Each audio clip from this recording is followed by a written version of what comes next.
Pansit Canton. Nakakita niya ba yan? May sabaw-sabaw mga kabuka, di ba? Ah.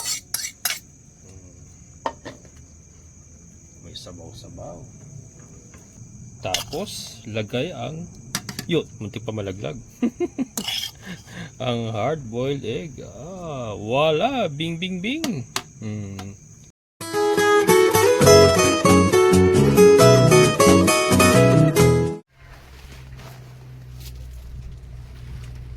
Hello mga kabokals. Andito naman tayo sa ating taniman. Nag-harvest nga ako ng Madre de Agua pang ferment natin. At mga kabokals, naagad na rin yung ating Madre de Agua. Konti na lang, ito na lang hilera na to. Tapos konti dun sa may gilid ng bahay. Tapos dun sa konti dun sa lote natin pa.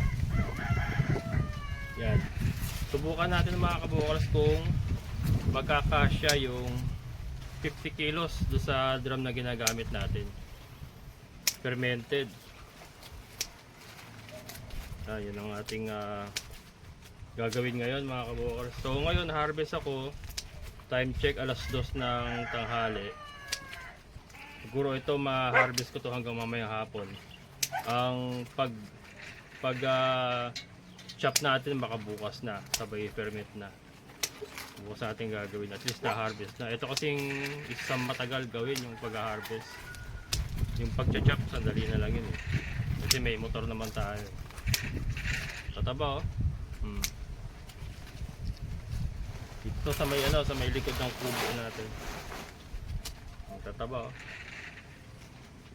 Kaya lang sobrang dry talaga dito mga kabukal sa area na to. Unlike to sa old area natin, kahit tag-init yung lupa niya, pag hinukay mo may moisture pa rin.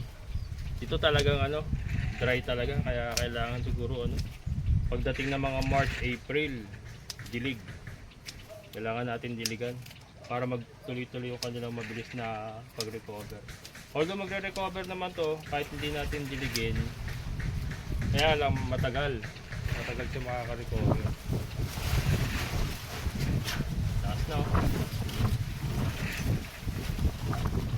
Yan, pasensya na agad doon sa mga yung mga umu-order mga kabukals, nag-PPM sa akin na umu-order ng cuttings kasi talagang ako mismo kinukulang pa rin, kaya hindi ko pinuputulan kasi nga baka May.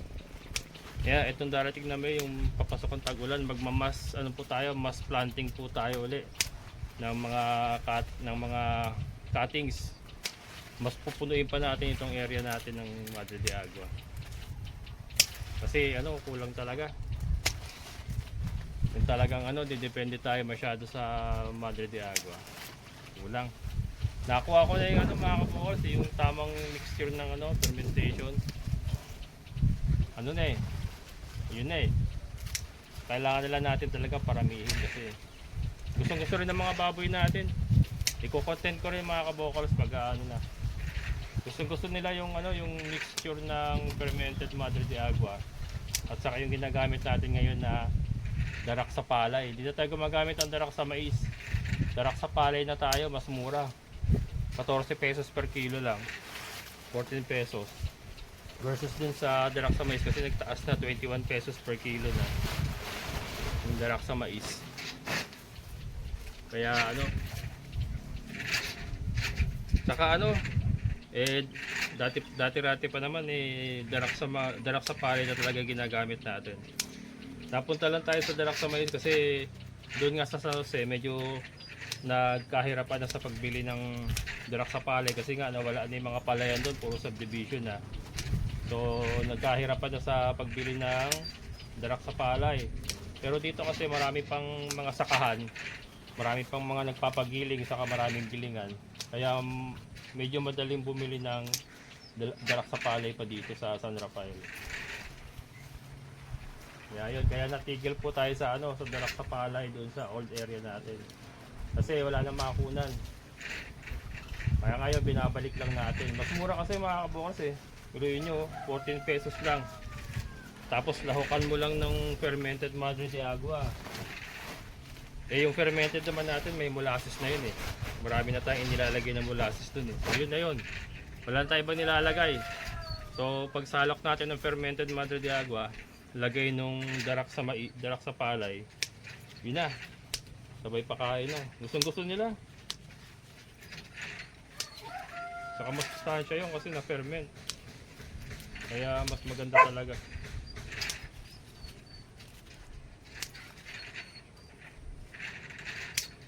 Ayan.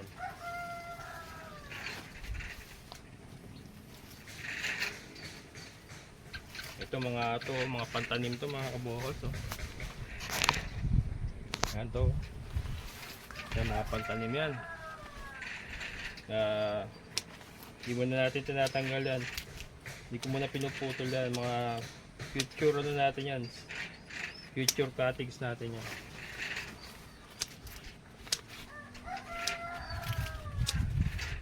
Unti-unti ko na rin unti-unti magtanim.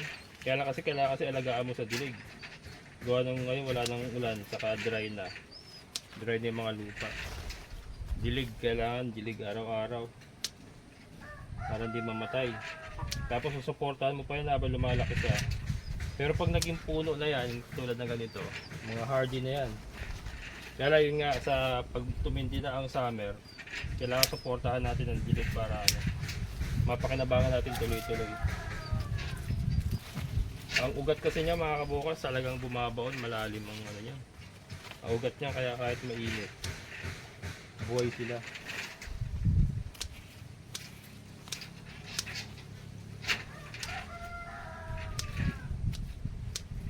Ayan. Maya ikutin natin yung ating mga Madre de Agua. Para may pakita ko sa inyo yung ano kung gaano pa karami yung ating mga tanim. Kulang na kulang talaga mga kabukal. Kahit yung mga nakatanim kay Ate Milpa, kinapos pa rin.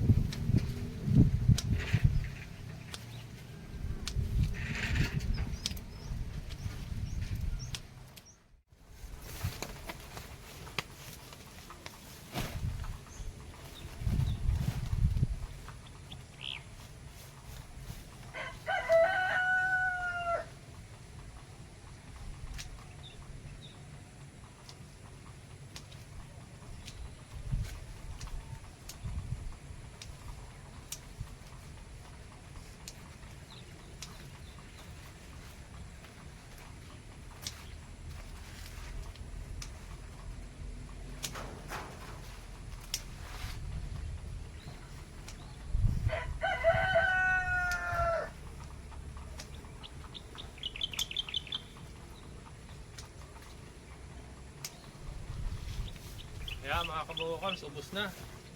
Dito sa likod ng ating kubo, ubos na. Oh.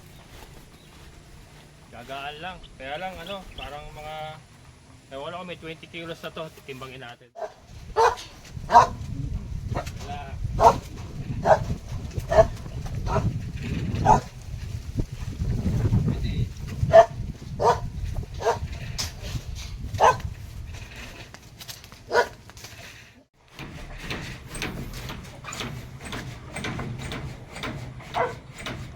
Wala pang 20 kilos mga kabukals. Oh. Ano to? 17 kilos. More or less 7 kilos. Oh. Ayan oh. 17 kilos. 20 kasi yung kulay pula. 10 tapos 20 kilos. Ayan. Wala pang wala pang 20 kilos. So bukas harvest ulit tayo. Wala na dito. Bus na eh. Mapeche natin, mamaya didiligin ko yan. Ano na bebe ko? Ano na bebe ko yan? Baba na to. Matakot ulit. Naglag sayang mga kabukals.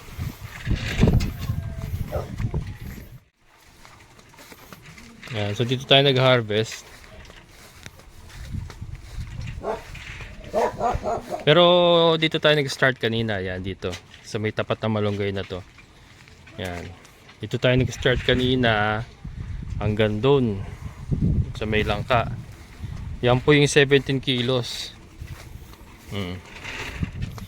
So yun oh, nakita nyo mga kabokals oh. 17 kilos lang yun oh, mula doon hanggang dito. Yung ating mga panan, napakalago kanina, napakalago. Pero 17 kilos lang siya inaabot. Ito na harvest ko nung isang araw to. Ayan.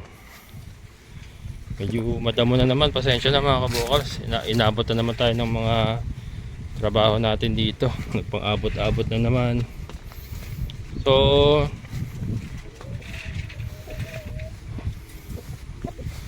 ito, hindi pa masyadong malalago itong mga to eh. Ito yung na-harvest natin nakaraan eh, ano. Dito kay ating pa. Ang ganda ng tubo ng ating ano, dwarf coconut mga kabokals oh. Ano? Matubig kasi dito kasi agusan to nung nanggagaling sa lababo saka sa CR. Kaya maganda tubo nila. Ayan. Pati mga Madre de Agua, ayan oh, ang gaganda ng tubo eh. Agusan kasi ng tubig eh. Torda na naman tayo, torda niyan mga kabokals. Yung ating mga malunggay, ang gaganda na ng bulaklak. Pabubungahin ko ito. Sarap yan eh. Bunga ng malunggay. So, ito mga nagsisimula pa lang itong mga to. Ayun, mga na-harvest na kasi yan, nakaraan eh. Nagsisimula pa lang uli pagsibol uli. And then ito naman yung kay Ate Ninfa. Sulutin ni Ate Ninfa. Ito niya ba? Ayan. Ayan, doon, meron pa doon. Yan doon, yung na-harvest natin nung una. Yung doon sa may dulo, ano na yun, na-harvest na natin kaya kalbo na. Ito meron pa tayong makakuha. Yan, bukas ko natitirahin kasi mag-aalas 5 na naman. Magpapakain pa tayo ating mga alaga. Yan, magdidilig pa tayo ng ating mga kagulayan. Magdidilig pa tayo ng ating mga kagulayan. Pero ito, pakita ko lang muna sa inyo. Pero pagka no choice ako, dadaanan ko na rin to kasi kailangan natin maka 50 kilos eh. Para hindi sayang yung ating pagpe-ferment, yung effort ba. Yung effort natin ng pagpe-ferment. Yung ating Chico, sa wakas nag-ano na, ayun, may mga bagong dahon ni ating Chico mga kabokal sa wakas. Ito na, tanggal ko na yung mga pinagputulan natin ng ating mga Cavendish nung nakaraan. Yung ating mga hinarvest. Ito, nung makalawa lang ako, nung nakaraang makalawa lang ako nag-harvest ito, kaya mga kalbo pa yan. Dito ako nag-start. Ayun, makita nyo, may mga dahon na doon, mga bago yan.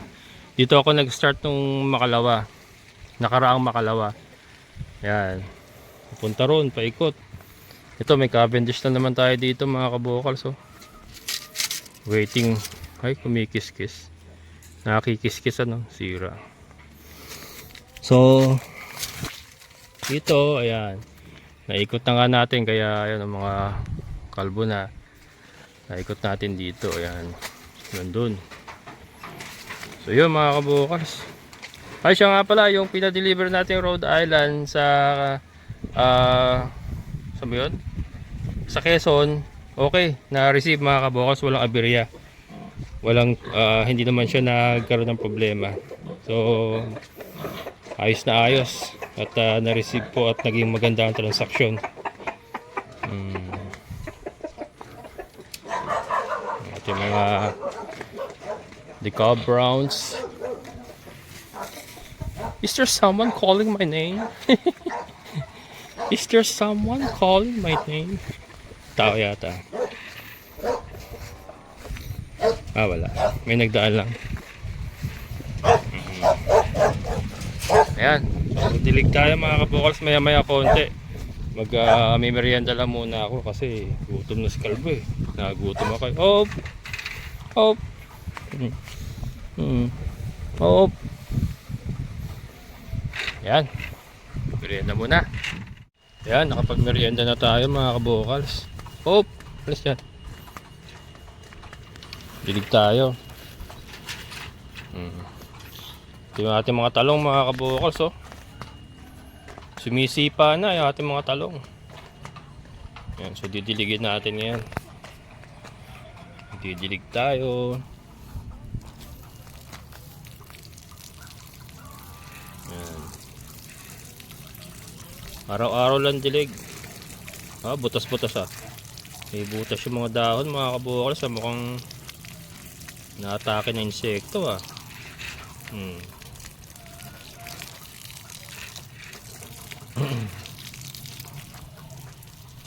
Yan oh.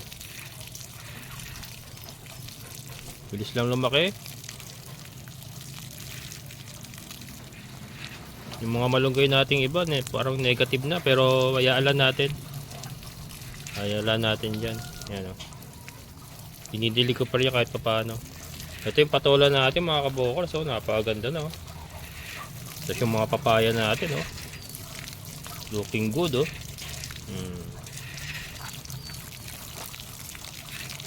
Mga Madre de Agua natin. Ayan.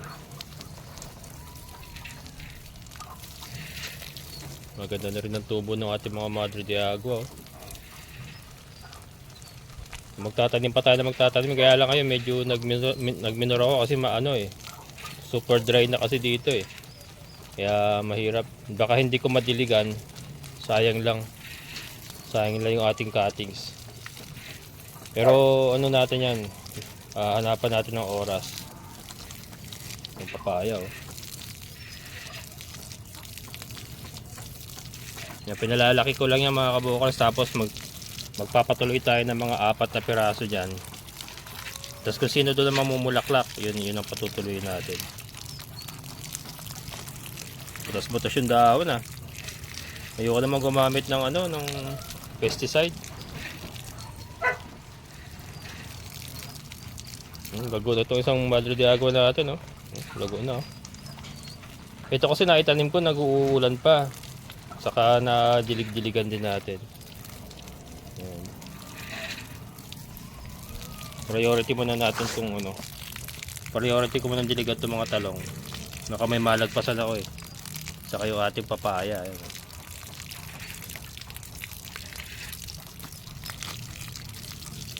Tiyaga lang to sa pagdidilig mga kabukals. Pagka hindi natin dinilig to, walang mangyayari din. Mangangamatay lang din ito.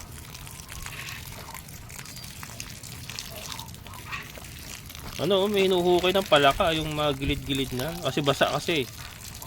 Pinupuntahan ng palaka, hinuhukay. Ito, yun oh. Palaka may gawa niyan. Yan oh. Ito wala mga kabukas oh. Makakatay na. Makakatay ng ating patola. Baya.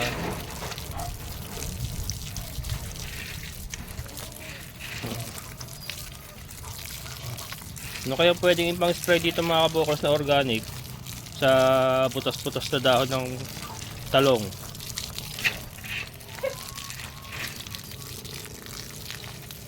Problema kasi dito yung uod. Pagka nagkaroon ng uod, hanggang sa bunga yun mga kabukals, papasok yun. Kaya minsan nakita nyo yung mga nabibili natin talong may mga uod sa loob. Yung galing yun sa pinakapuno niya eh.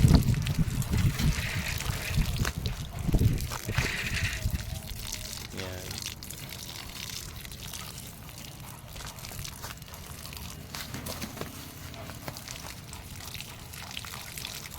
Tapos yung pechay, didiligan din natin.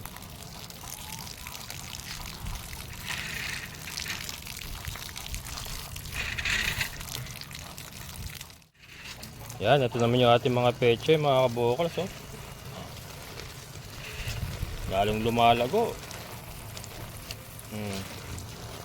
Pag uwi ko ng San Jose, siguro sa Makalawa, tapusin ko lang yung gagawin natin pagpiperment ng Madre de Agua. Mag-uwi na ako dito sa anak ko saka sa bahay. Ayan. Pwede na to. Kasi baka gumulang din sobra. Hindi na maganda pagka magulang na eh. Ayan. Tapusin ko lang yung kasi bukas mag-harvest pa ulit tayo ng Madre de Agua para makompleto natin yung 50 kilos and then saka ako magcha-chop and then diretso ferment yun. Madali naman yung proseso ng pagpiperment natin ngayon. Chop tapos lagay na sa drum. Tapos nilalagyan na lang natin sa ibabaw ng molasses. Ipapakita ko din yung mga kabukal sa vlog natin para mas maintindihan nyo yung bagong proseso ko ngayon na mas madali pero epektibo na pagpiperment ng Madre de Agua at saka ng Napier grass. Parehas lang naman konsepto yon. Yan, tiyagaan lang talaga mga kabukal. sa mundo ng farming. Tiyagaan lang.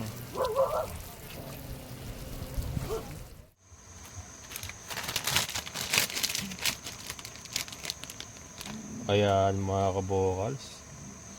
Pansit Canton, extra big. Chili mansi, flavor. Paano ba natin gawing masustansya ang isang instant Pansit Canton? Ayan mga kabokals, papakita ko sa inyo.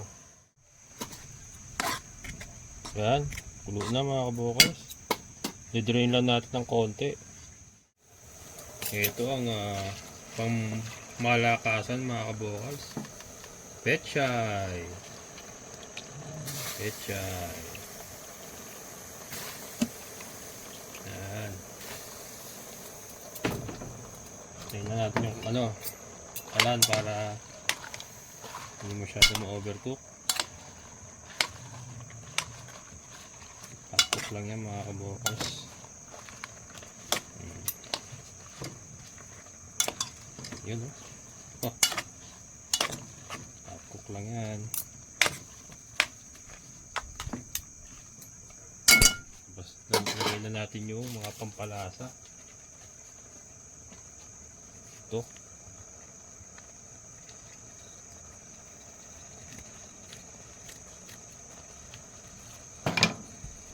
Yan.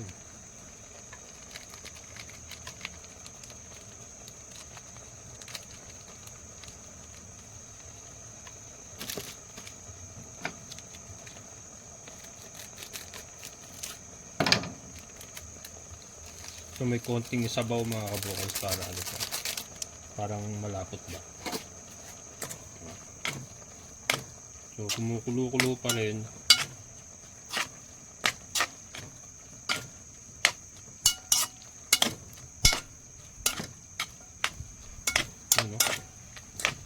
Kita nyo ba yan mga kabokals? Sorry, dumidilim yata.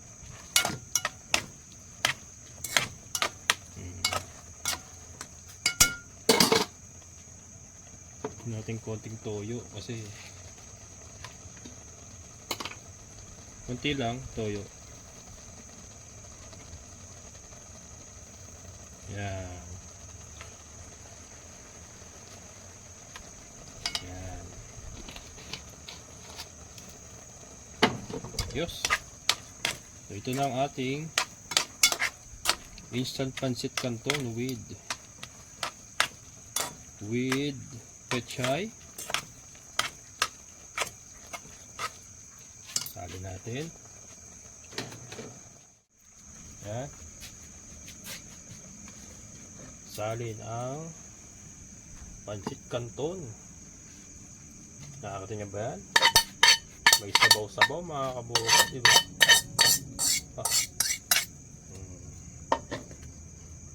May sabaw-sabaw. Simutin natin at sayang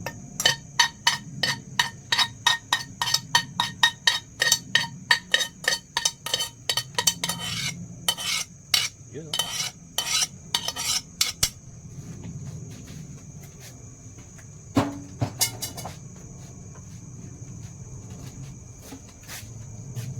yan mga kabokals, diba? Tapos lagay ang muntik pa malaglag. Ang hard-boiled egg. Voila! Bing, bing, bing! Tara, let's eat!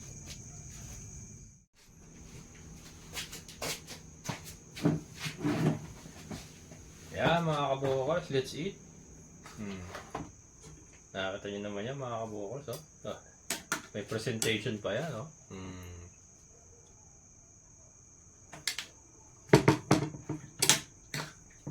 Natin.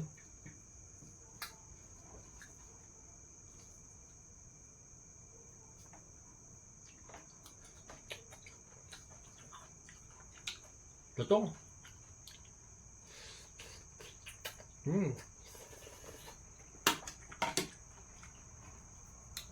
Wala yung takalan ko, yung 1 cup rice ko.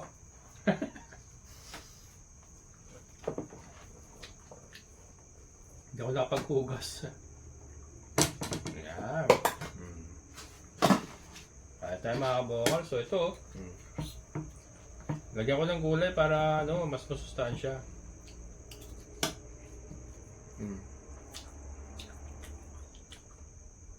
Pechay.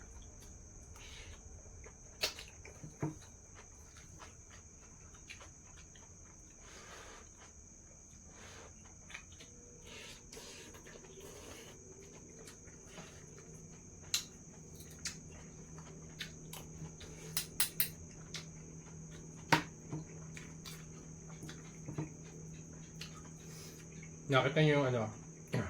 Ito yung kaibahan ng brown eggs mga kaboso. Mapula yung kanyang egg yolk. Wala, di ba?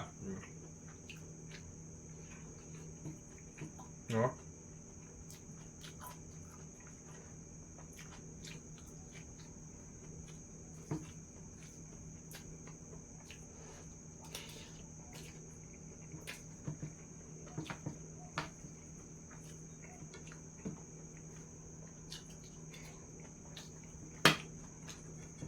Yun. So may instant pancit canton ka lang, oh. Kala ba yun? 30 pesos? Yung big kasi yung binili ko eh. 30 pesos yata yun. Tapos may pechay ka, oh. Pwede rin malunggay, oh.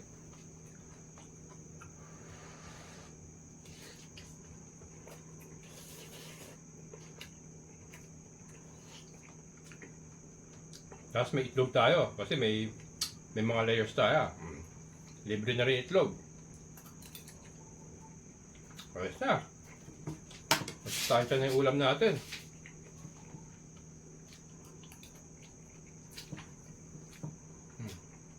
Lutong, oh. Lutong.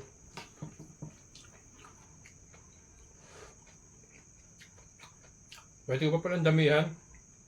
Konti nakuha akong pechay pero ano, pwede pa palang damihan, mas masarap, mas madami.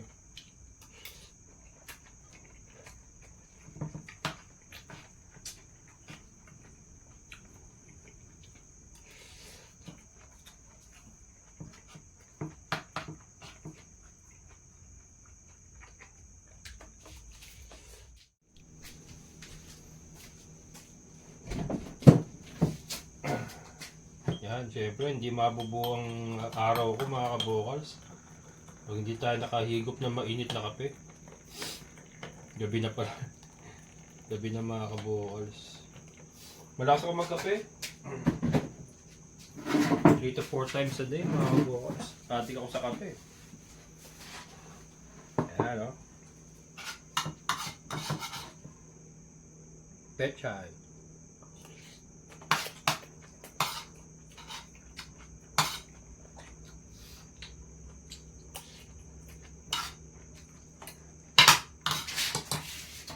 Walang ilaw. Yan. Sorry mga kabokal. Kalimutan ko ilaw. Hap.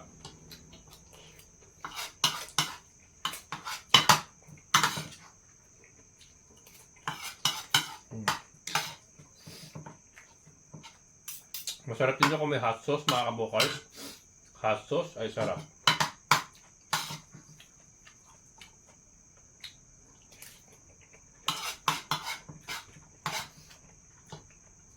Natatanda ko nang tatrabaho ko sa Shakey's. Nagtrabaho ko sa Shakey's eh. Madalis kang magluto ng pancit canton kasi may tabasco ron. Alam niyo ba yung tabasco? Yung hot sauce na napakanghang. Yun ang ginagamit namin. Sarap. Tabasco. Talaga uusok yung tenga mo.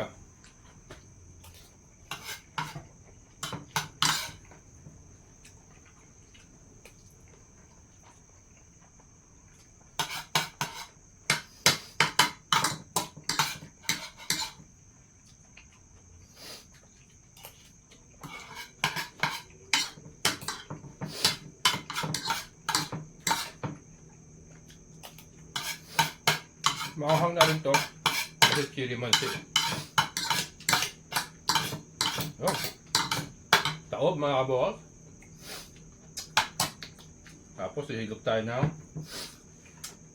mainit na kape. Sensya na mga kabukas, hindi ako nakapag-ahit. Napapabaya ko yung sarili ko. Hindi na ako pogi. Joke lang. Wala, naano ko na. Walang oras, so sobrang daming ginagawa. Pati yung personal grooming nakakalimutan na.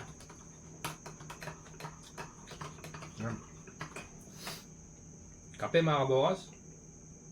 With creamer tong ginawa ko ngayon. Minsan black coffee lang, pero ngayon trip ko with creamer. Kasi may pera tayo. Nakabenta ako itlog kanina eh. Nakabili ako ng creamer. Sarap.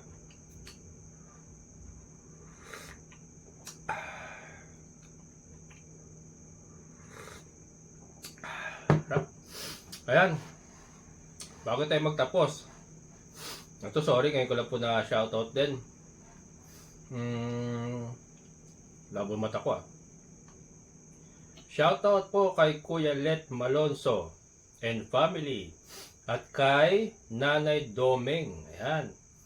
At kay Mrs. niya na si Ate Edith Labrento Malonzo. Ayan. Shoutout po. Maraming salamat sa inyong panonood.